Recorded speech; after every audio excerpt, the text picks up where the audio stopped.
मैं फिर से मेरे क्लास में सभी लोगों को hello and welcome. The topic P block में noble gases means helium, neon, argon, krypton, xenon and radon. ठीक है, पी ब्लॉक का ये लास्ट ग्रुप है। में helium, neon, argon, krypton, xenon और रेडॉन, ये 6 एलिमेंट्स हैं जिनको हम लोग नोबल गैसेस बोलते हैं, इनर्ट एलिमेंट्स भी बोलते हैं और जीरो ग्रुप एलिमेंट्स भी इनको कहा जाता है। तो नोबल गैसेज और इनर्ट एलिमेंट इनको इसलिए बोलते हैं क्योंकि जल्दी किसी से रिएक्शन नहीं करते। ठीक है, they are very very unreactive, वो किसी से जल्दी कोई रिएक्शन नहीं करते, इसीलिए नोबल या इनर्ट बोलते हैं। जीरो ग्रुप इसलिए बोलते हैं क्योंकि इन सबकी वैलेंसी जो है वो जनरल वैलेंसी जीरो है, किसी से कोई रिएक्शन नहीं करते हैं, कंपाउंड नहीं बनाते हैं, सो वैलेंसी जीरो। तो जीरो ग्रुप एलिमेंट्स भी इनको कहा जाता है। तो first of all their position in periodic table, इनका पीरियोडिक टेबल में पोजीशन एक साथ रहना सही है या नहीं।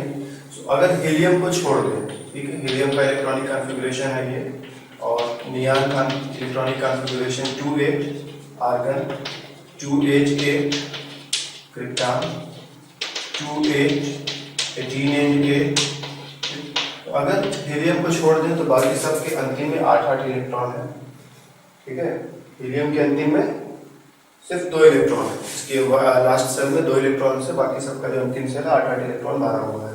और अगर हम एसपीडीएफ के टर्म्स में लिखें, जैसे हम आर्गन का ही लिखते हैं, नियॉन का ही लिखते हैं, तो ये हो जाएगा 1s2 2s2 2p6। तो इसमें क्या आया है, नियॉन के केस में 2s2 2p6, तो आर्गन के केस में 3s2 3p6 होगा। नेक्स्ट केस में 4s2 4p6, then 5s2 5p6 and 6s2 6p6। तो इस तरह से इनका इलेक्ट्रॉनिक कॉन्फ़िगरेशन हो जाएगा। और जनरल वे में हम कह सकते हैं it is NS2 and NP6। तो इलेक्ट्रॉनिक कॉन्फ़िगरेशन एक जैसा है, इनकी प्रॉपर्टीज एक जैसी होनी चाहिए, लेकिन ये हीलियम कहाँ से आ गया, इसका इलेक्ट्रॉनिक कॉन्फ़िगरेशन वैसा नहीं है। फिर इसको यहाँ क्यों रखा है, क्योंकि हीलियम की प्रॉपर्टीज जो है वो इन सब एलिमेंट्स से मैच करते हैं। ये सब किसी से रिएक्शन नहीं करते, हीलियम भी किसी से रिएक्शन नहीं करता। क्यों नहीं करता है, क्योंकि इसका फर्स्ट सेल ही इसका आउटर मोस्ट सेल है, इसमें इलेक्ट्रॉन रखने का कोई जगह नहीं है। इसमें 2 ही इलेक्ट्रॉन का जगह था, 2 इलेक्ट्रॉन पहले से ही है, तो अब कोई इलेक्ट्रॉन लेने का जगह नहीं है, इसलिए आगे ये कोई रिएक्शन नहीं कर सकता, कोई बॉन्ड नहीं बना सकता है। ठीक है, तो इसीलिए हीलियम को भी इन सब के साथ रखा गया। ये सब तो ऑक्टेट रूल पर काम करेंगे। ऑक्टेट कहता है जिसके अंतिम में 8 इलेक्ट्रॉन है वो किसी से कोई रिएक्शन नहीं करेगा, तो ये सब रिएक्शन नहीं करते, इसलिए हम ऑक्टेट को सामने रख सकते हैं कि भाई सब में ऑक्टेट रूल काम करेगा। और हीलियम में क्या है, उसका जो आउटर मोस्ट सेल है, that is the first shell, उसमें और इलेक्ट्रॉन रखने की जगह नहीं, इसीलिए वो भी किसी से कोई रिएक्शन नहीं करेगा, इसीलिए इन सबको एक जगह एक साथ रखना जस्टिफाइड है। ठीक है, देन थोड़ी सी बात इनकी डिस्कवरी की करी जाए। ये इनर्ट एलिमेंट्स को खोजना जो है ना बहुत मुश्किल वाला काम था, क्योंकि जल्दी किसी से रिएक्शन नहीं करते, तो इनको पहचानना जो है मुश्किल है। तो हीलियम, इसका खोज कैसे हुआ था, there was a scientist Pierre Janssen. जब सूर्य ग्रहण होता है तो सूरज की स्टडी करते हैं, तो सूरज की स्टडी करते करते उन्होंने देखा कि सूरज से आने वाले जो रेज हैं, या उनसे वहाँ मतलब सूरज पर क्या है, बहुत ढेर सारे एलिमेंट्स होंगे, वहाँ पर भी कुछ ना कुछ एलिमेंट्स तो होंगे ना, सोडियम होगा, मैग्नीशियम होगा, आयरन होगा, जाने क्या क्या होगा।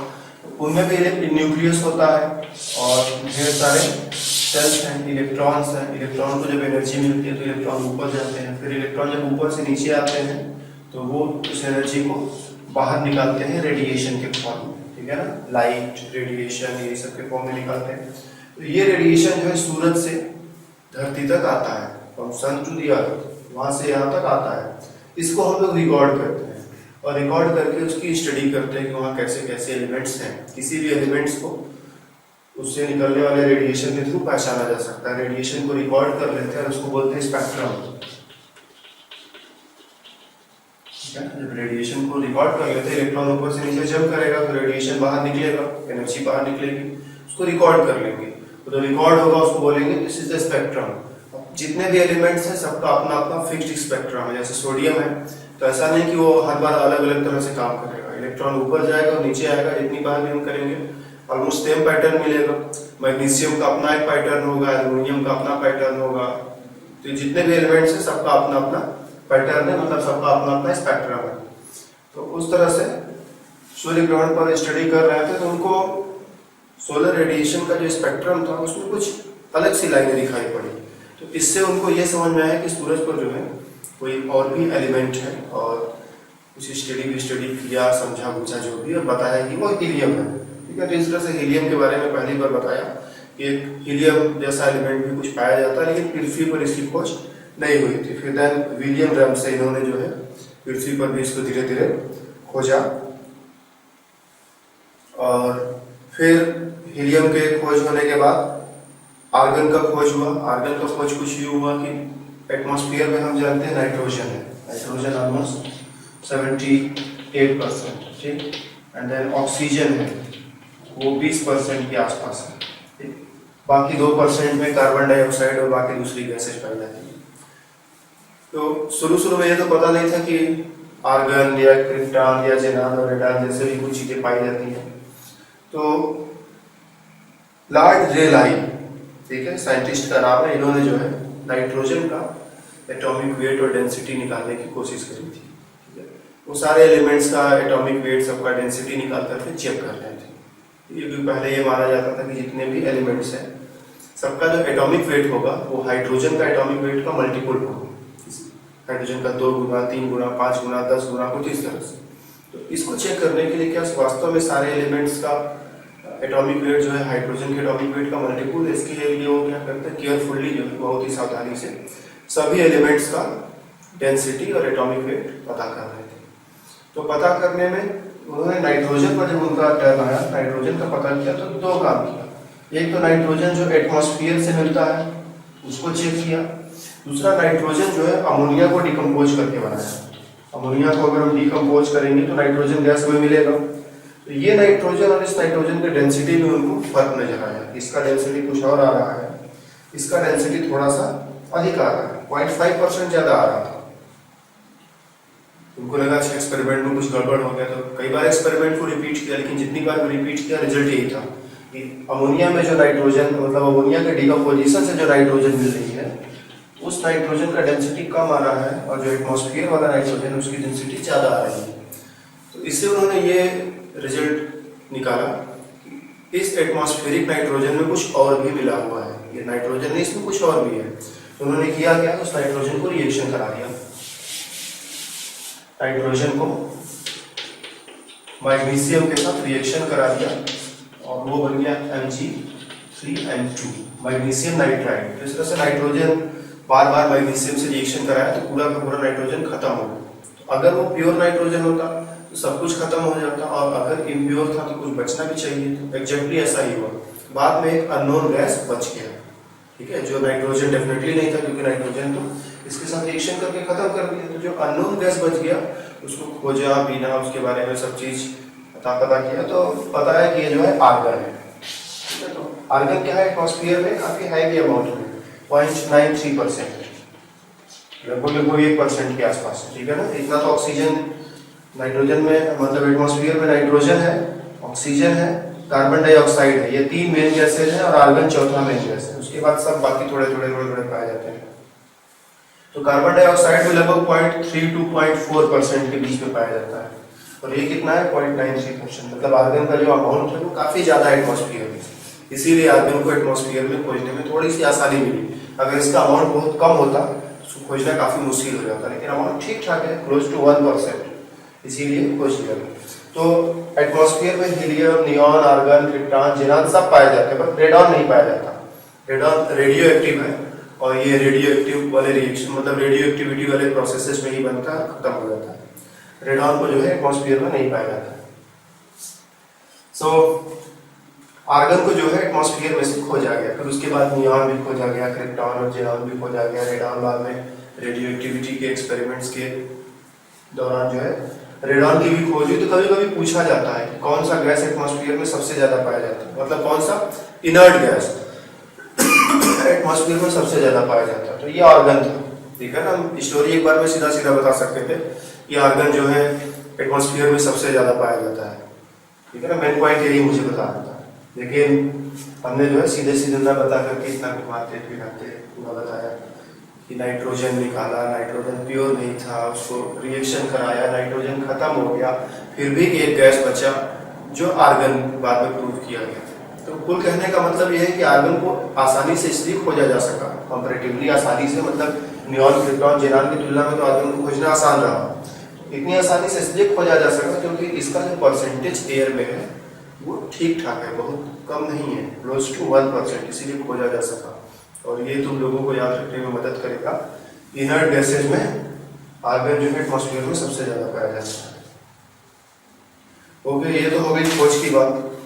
फिर इनर्ट गैसेज में जैसा मानना है कि ये कोई कंपाउंड नहीं बना सकते क्योंकि इनका ऑक्टेट कंप्लीट है, हीलियम का एक्सेप्शन छोड़ दे तो बाकी सबका ऑक्टेट कंप्लीट है, सबके अंतिम में 8 इलेक्ट्रॉन है, तो कोई जो है रिएक्शन नहीं करेगा, कंपाउंड नहीं बनाएगा, ठीक है। तो इसीलिए किसी ने बहुत ज्यादा कोशिश भी नहीं किया इनका कंपाउंड बनाने का। कुछ लोगों ने कोशिश किया भी तो फेल हो गया, लेकिन फिर भी कुछ बहादुर थे, वो लगे रहे, कोशिश करते रहे, और बाद में इसके भी इनके कुछ कंपाउंड्स बनाए गए। स्पेशली कुछ कंपाउंड्स आर्गन के बने हैं, बहुत ही कम, इसके भी कुछ बने हैं और इसके भी कुछ बने। तो हम लोग जेनान के कंपाउंड्स की थोड़ी सी स्टडी करेंगे क्योंकि सबसे ज्यादा कंपाउंड उसी के हैं। तो प्रश्न है कि जेनान कंपाउंड बना ले रहा है आसानी से, लेकिन क्रिप्टॉन, आर्गन, नियॉन ये सब नहीं बना पा रहे हैं, ऐसा क्यों है? तो रीजन ये है कि रिएक्शन करने के लिए या तो इलेक्ट्रॉन देना पड़ेगा, लेना पड़ेगा, शेयरिंग करना पड़ेगा, कुछ तो कुछ करना पड़ेगा। तो इलेक्ट्रॉन देने का मतलब, जब कोई भी एलिमेंट में से इलेक्ट्रॉन निकालो, जेनॉन से इलेक्ट्रॉन निकालो तो जेनॉन प्लस हो जाएगा और इलेक्ट्रॉन बाहर हो जाएगा। जेनॉन को एक इलेक्ट्रॉन दो तो जेनॉन माइनस हो जाएगा और एक इलेक्ट्रॉन, ठीक है। अगर इलेक्ट्रॉन लेना देना बहुत मुश्किल है, ठीक है ना, तो ये काम नहीं हो पाएगा, और लेना देना इलेक्ट्रॉन आसान है तो ये काम हो सकता है। तो जब हम ऊपर से नीचे की तरफ बढ़ते हैं तो आयोनाइजेशन एनर्जी जो है धीरे धीरे कम होती जाती है। इसकी आयोनाइजेशन एनर्जी ज्यादा है, मतलब इसका इलेक्ट्रॉन निकालना काफी मुश्किल है। इसका थोड़ा आसान है, इसका थोड़ा और आसान है, इसका थोड़ा और आसान है, इसका थोड़ा और आसान है। तो इसका इलेक्ट्रॉन निकालना काफी आसान है इन सब के कंपैरिजन में, इसीलिए ये रिएक्शन थोड़ा करता है और कर करके कुछ कंपाउंड्स बना लेता है, ठीक है। इसी तरह से इलेक्ट्रॉन देंगे तो ये इलेक्ट्रॉन लेगा नहीं क्योंकि स्टेबल है, ठीक है। इलेक्ट्रॉन नहीं लेगा, ये भी नहीं लेगा, ये भी नहीं लेगा, ये भी नहीं लेगा, ये भी नहीं लेगा। तो बहुत जबरदस्ती करेंगे तो लेगा, ऐसी बात नहीं है। इलेक्ट्रॉन देंगे तो नॉर्मल केस में नहीं लेगा, लेकिन बहुत जबरदस्ती करेंगे, बहुत एनर्जी लगाएंगे तो इलेक्ट्रॉन ले लेगा। तो सबसे ज्यादा एनर्जी इसमें इलेक्ट्रॉन इंटर कराने में लगती है, उससे कम एनर्जी इसमें इलेक्ट्रॉन इंटर कराने में लगती है, उससे कम इसमें, उससे कम इसमें, उससे कम इसमें। इस तरह से ट्रेंड जो धीरे धीरे नीचे की तरफ चेंज होता जाता है। तो यहाँ तक आते आते क्या है, थोड़ा सा रिलैक्सेशन हो गया है। ये इलेक्ट्रॉन थोड़ा आसानी से ले भी सकता है, थोड़ा आसानी से दे भी सकता है, इसीलिए रिएक्शन कर पा रहा है और बाकी सारे रिएक्शंस नहीं कर पा रहे हैं, ठीक। तो जेनान का कंपाउंड कैसे पता चला कि जेनान का कंपाउंड बनेगा? तो there was a scientist Neil Bartlett, ठीक है, तो नाम में कुछ नहीं है, साइंटिस्ट याद रखो, देयर वाज अ साइंटिस्ट। तो उस समय PF6 जो है, सॉरी PTF6 ये नया कंपाउंड जो है डिस्कवर किया गया था, वो इसी को बनाने की कोशिश में लगे हुए थे। तो इसको बनाने की कोशिश में लगे थे, लेकिन ये न बन करके कुछ और बन गया। इसका कलर जैसा भी हो हमें पता नहीं होता है, लेकिन उन्होंने जो कंपाउंड बनाया वो कुछ और था क्योंकि उसका कलर इसके कलर से मैच नहीं करता था। तो उन्होंने खोजा कि भाई क्या बना दिया हमने, तो खोज खास के बनाया तो पता चला O2PTF6 बन गया, ठीक है। बनाने की कोशिश में थे PTF6, लेकिन क्या बन गया, O2PTF6। इसमें O2 पर प्लस था और PTF6 पर माइनस था। This is called oxygenyl cation. तो ये कंपाउंड उनका बन गया। तो इस कंपाउंड में उनका ऑब्जर्वेशन क्या था कि ऑक्सीजन से एक इलेक्ट्रॉन निकला है। ऑक्सीजन से इलेक्ट्रॉन निकालना जितना मुश्किल है उतना ही मुश्किल लगभग इससे इलेक्ट्रॉन निकालना है। ऑक्सीजन का जो ionisation energy that is 1780 kilo joule per mole, और जेनान का जो आयोनाइजेशन एनर्जी है 1770 किलो जूल पर मोल, ठीक। तो इस वाले केस में अगर कंपेयर करें तो जो एनर्जी लगभग आसपास है, जितना इसमें लग रहा है लगभग उतना एनर्जी यहाँ भी लग रहा है। तो उन्होंने सोचा जब ये इलेक्ट्रॉन लूज करके इसके साथ कंपाउंड बना सकता है तो ये भी इलेक्ट्रॉन लूज करके कंपाउंड बनाया जा सकता है। इसका भी ट्राई किया उन्होंने, और ट्राई किया तो बन भी गया। तो फर्स्ट कंपाउंड जो जेनान का था जेनान PtF6, इसमें ये पॉजिटिव और ये नेगेटिव। ये जेनान का पहला कंपाउंड है जिसको बनाया गया। फिर और भी रिसर्च हुए और भी काम धाम हुए, तो धीरे धीरे जेनान का डाइफ्लोराइड XeF2, XeF4, XeF6 इनको भी बनाया गया। जेनान के कुछ ऑक्सीजन और फ्लोरीन के मिक्स्ड कंपाउंड्स लाइक XeOF4, जेनान के कुछ oxides XeO3 and XeO4 type के कंपाउंड्स भी बनाया गया और इनको थोड़ा बहुत स्टडी भी किया गया। ठीक है, तो थोड़ा उस स्टडी पर भी फोकस कर लेते हैं हम लोग कि कैसे कैसे हुआ।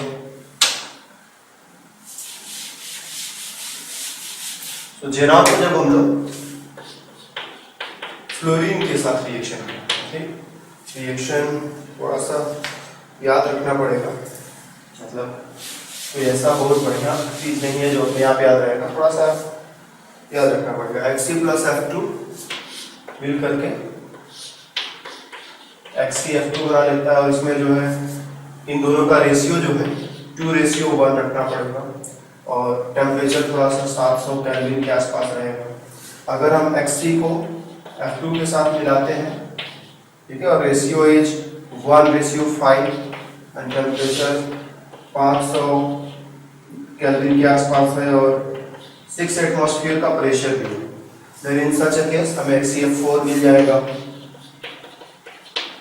ठीक है, इसी तरह से Xe प्लस फ्लोरीन मिल करके XeF6 भी बना देंगे and here ratio should be 1:20, मतलब फ्लोरीन का रेशियो देखो धीरे धीरे बढ़ाते जा रहा है। यहाँ फ्लोरीन का रेशियो 2:1 था, फिर 5 रेशियो हुआ, फिर 1:20 हुआ। ठीक है, तो जैसे फ्लोरीन का रेशियो बढ़ाते जा रहे हैं, टेम्परेचर भी 500 से 600, यहाँ 700 केल्विन का टेम्परेचर, यहाँ 500 से 600 केल्विन का टेम्परेचर एंड 50 to 60 एटमॉस्फेयर का हैवी प्रेशर है। तो इस तरह से इन कंपाउंड्स को एनी हाउ बहुत मेहनत करके बनाया गया। बनाने के बाद थोड़ा थोड़ा इनका स्टडी भी किया गया, तो ये देखा गया कि ये बहुत ही स्ट्रॉन्ग ऑक्सीडाइजिंग एजेंट है। ठीक है, ये कंपाउंड जो है स्ट्रॉन्ग ऑक्सीडाइजिंग एजेंट है।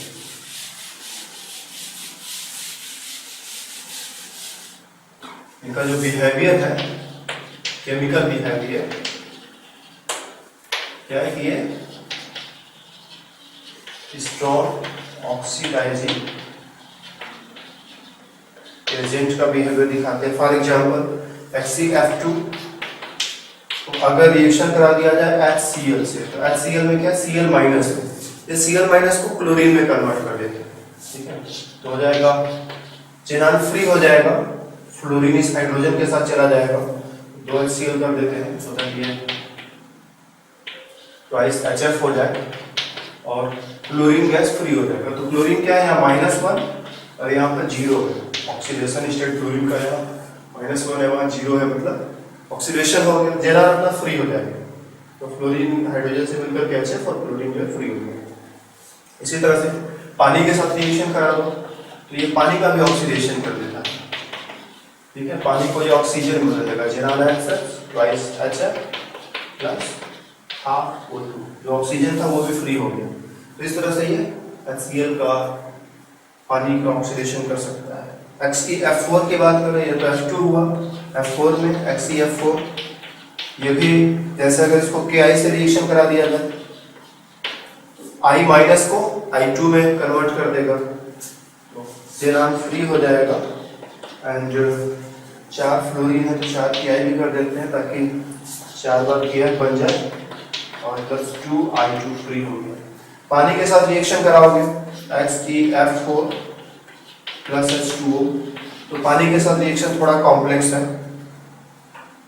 ठीक है, पानी के साथ इसका रिएक्शन हो रहा है तो जेनान बन रहा है, जेनान ट्राइऑक्साइड बन रहा है, प्लस इसी में HF भी बन रहा है और इसी में ऑक्सीजन भी बन रहा है। ठीक है, तो कुछ ऐसा कॉम्प्लेक्स सा सिचुएशन है और बैलेंस करके तो 3 and 6 and 12 and 3/2 कुछ गड़बड़ है। ठीक है ना, जेनान बैलेंस नहीं हुआ, 3 बार यहाँ लिया तो 3 बार उधर भी 2 होना चाहिए ना, कहाँ हो गया, इसको 3 कर, इसको 2 कर दे तो ठीक हो गया बैलेंस। तो इस तरह से जेनान टेट्राफ्लोराइड है, Ki को ऑक्सीडाइज कर दे रहा है आयोडीन में, जेनान टेट्राफ्लोराइड पानी के साथ रिएक्शन कर रहा है तो यहाँ भी ऑक्सीजन को O2 में ऑक्सीडाइज कर दे रहा है, लेकिन ये रिएक्शन उतना आसान नहीं, थोड़ा सा कॉम्प्लेक्स है। और ये जो कंपाउंड बन रहा है ये बहुत ही एक्सप्लोसिव है, ठीक है ना। एक्सप्लोसिव इसलिए क्योंकि ऑक्सीजन उसके साथ लगा है लेकिन अलग होने की टेंडेंसी रखता है। तो अलग होने का टेंडेंसी रखता है तो होगा क्या, ऑक्सीजन जब इससे अलग होगा तो वॉल्यूम बढ़ेगा।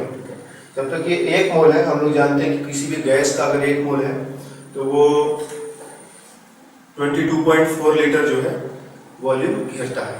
सॉलिड का 1 मोल बहुत कम वॉल्यूम घेरता है। तो फिलहाल ये सॉलिड है, लेकिन जब ये डिकम्पोज हो जाएगा तो जेनॉन बनेगा और ऑक्सीजन बनेगा, मतलब प्रोडक्ट जो है गैस बनेगा।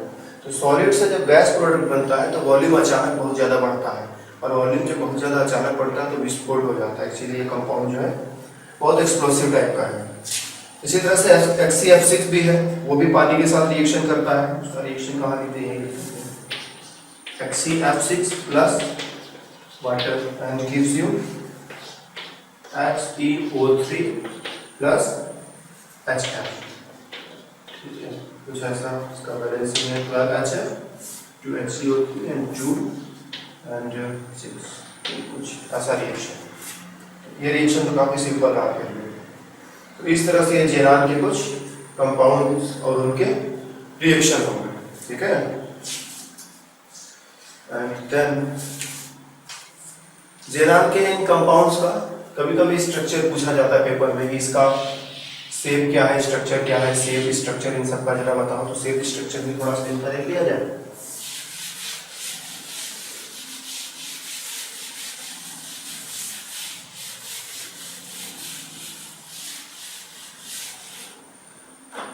HCF2 का देखेंगे तो जेनान के पास अंतिम में 8 इलेक्ट्रॉन है। एक इस फ्लोरीन के साथ शेयर किया, एक इस फ्लोरीन के साथ शेयर किया, तो इसमें 8 में से क्या है, क्या खर्च हो गया, 6 इलेक्ट्रॉन बचे हैं। 6 इलेक्ट्रॉन मतलब 3 lone pair. This molecule is like AB2L3, ठीक है। A मतलब सेंट्रल एटम, B मतलब पेरिफेरल एटम्स और L मतलब लोन पेयर्स। तो AB2L3 है, तो इसका शेप जो है हम AB5 के तरह से बनाएंगे, मतलब एक प्लेन में होना चाहिए। मतलब सेंट्रल एटम A हुआ, एक B यहाँ, दूसरा B यहाँ पर, तीसरा B यहाँ पर, चौथा B प्लेन से ऊपर, पांचवा B प्लेन से नीचे। ये तीनों कहाँ है, प्लेन में है, ठीक है ना। प्लेन एक पंखे की तरह से प्लेन में लगे हुए हैं। अगर इसको हम ऐसे बना दे तो ज्यादा बेटर प्लेन हो जाता है। ये पंखे की तरह से प्लेन में है, एक से ऊपर और एक है उससे नीचे है। हमारे पास क्या है, AB2L3 मतलब जेनान है, 2 फ्लोरीन और 3 लोन पेयर है। तो लोन पेयर को यहाँ यहाँ और यहाँ रख देंगे, तो यहाँ पर लोन पेयर हो गया। ये ऐसा ऑर्बिटल बना करके इसमें लोन पेयर रख दो, यहाँ भी ऑर्बिटल बनाओ और यहाँ पर लोन पेयर रख दो, और यहाँ भी ऑर्बिटल बनाओ और यहाँ पर लोन पेयर रख दो, और यहाँ पर फ्लोरीन, यहाँ पर फ्लोरीन और यहाँ पर जेनान। तो इसका शेप कैसा हो जाएगा, लीनियर हो जाएगा, ठीक। अब ये सब कैसे कैसे हो रहा है, इसके डिटेल्स में जाने के लिए फिर से मेरा वही कथन है कि शेप को अगर और अच्छे से समझना है, अगर आता है तो ठीक है, कोई बात नहीं, बहुत अच्छी बात है। नहीं आता है, अगर प्रॉब्लम है इन सब चीज़ों में, तो 11th chemical bonding shape, 11th की केमिकल बॉन्डिंग चैप्टर में शेप पर एक वीडियो बना रखा है, उसको देखिए और जानिए कि शेप कैसे बनाते हैं, ठीक है। तो इसका शेप बनाना कोई मुश्किल नहीं है। इसी तरह से HCF4 को देखेंगे, ये तो HCF2 हुआ। HCF4 में क्या हुआ, Hc है, ये 4 फ्लोरीन्स हैं और 8 में से 1 इलेक्ट्रॉन यहाँ है, क्या खर्च हो गया, तो 4 इलेक्ट्रॉन खर्च हो गए, 4 इलेक्ट्रॉन बचे हुए हैं, मतलब 2 लोन पे हैं। तो इसको जो है हमको AB4L2 की तरह से बनाना पड़ेगा, और AB4L2 की तरह से बनाएंगे तो स्क्वायर प्लेनर इसका शेप आ जाएगा, ठीक है। फिर हमको जेनान को यहाँ रखना पड़ेगा, 4 फ्लोरीन्स प्लेन में रहेंगे कुछ इस तरह से, और जो लोन पेयर है वो एक प्लेन से ऊपर और एक लोन पेयर प्लेन से नीचे, और ये चारों एक इस तरह से मिला दे तो एक स्क्वायर बन जाता है, इसीलिए शेप का नाम है स्क्वायर प्लेनर, ठीक है। इसी तरह से HCOF4, HCO3 एंड HCO4 का भी शेप हम लोग आसानी से निकाल सकते हैं। HCO3 मतलब X है, double bond O, double bond O and double bond O, और एक लोन पेयर बचेगा, तो 6 इलेक्ट्रॉन हो गए, ठीक है। 8 में से 6 इलेक्ट्रॉन खत्म हो गए और 2 इलेक्ट्रॉन बचा हुआ है, एक लोन पेयर बचा हुआ, this is AB3 L type system. और उसको कैसे बनाएंगे, जेनान को सेंटर में रखा, एक यहाँ, एक प्लेन से बाहर और एक प्लेन से अंदर। एक जगह हमको लोन पेयर कहीं ना कहीं रखना पड़ेगा, तो चलो यहाँ पर ऑक्सीजन रख दिया, यहाँ ऑक्सीजन रख दिया, यहाँ ऑक्सीजन रख दिया, और यहाँ पर जो हमने लोन पेयर बना दिया। तो ये शेप जो है इसको हम पिरामिडल बोलते हैं, ठीक है। ये पिरामिडल, फिलहाल इसमें तो देखने पर नहीं लग रहा है कि पिरामिडल है, लेकिन ये टेट्राहेड्रॉन बनाते हैं ना हम लोग, जब टेट्राहेड्रॉन बनाते हैं इस तरह से, दो प्लेन में, एक प्लेन से बाहर एक प्लेन से अंदर, इसको थोड़ा ऐसे बनाओ, ठीक है। ये दोनों प्लेन में है, ये प्लेन से बाहर है, ये प्लेन से अंदर है। इन सब के बीच का एंगल जो है 109 डिग्री एंड 28 मिनट है। तो इस पॉइंट को अगर उठा करके हम जमीन पर रखते हैं तो कुछ इस तरह से ये पिरामिड टाइप का बनाता है। तो यहाँ सेंटर पे जेनान को रखो, यहाँ लोन पेयर कर दो, यहाँ पर कौन रहेगा, oxygen with double bond, oxygen with double bond, oxygen with double bond. तो ये तीनों ऑक्सीजन जो है जमीन पर इस तरह से टिक जाएंगे और एक पिरामिड टाइप का बनेगा। और इस लोन पेयर का शेप में कोई मतलब नहीं, ठीक है ना। लोन पेयर का शेप में कोई मतलब नहीं। अगर यहाँ कोई एटम होता तो हम कहते कि टेट्राहेड्रल, लेकिन यहाँ लोन पेयर है, टेट्राहेड्रॉन का एक आर्म तो है ही नहीं, तो इस शेप जो है क्या हो जाएगा, वो पिरामिडल हो जाएगा। इसी तरह से HCO4 को बनाएंगे। HCO4 is very simple, Hc double bond O, double bond O, double bond O and double bond O। इसके पास 8 इलेक्ट्रॉन खर्च हो गया, दो यहाँ, एक भी लोन पेयर नहीं बचा है। ये AB4 टाइप का सिस्टम है। जेनान को सेंटर में बनाओ, एक ऑक्सीजन यहाँ, एक ऑक्सीजन यहाँ, एक प्लेन से बाहर और एक प्लेन से भीतर की तरफ बना देंगे, तो हमारे पास इसका शेप बन जाएगा। मतलब ये टेट्राहेड्रल हो, ठीक है ना, कंप्लीट बैलेंस टेट्राहेड्रल, इसमें कोई लोन पेयर वगैरह नहीं है। तो इस तरह से हम लोग जेनान के कंपाउंड्स के शेप को भी बना सकते हैं। और शेप के लिए, शेप में अगर कुछ प्रॉब्लम हो तो मेरा फिर से कहना यही है, यहाँ परेशान होने से कोई खास फायदा नहीं है।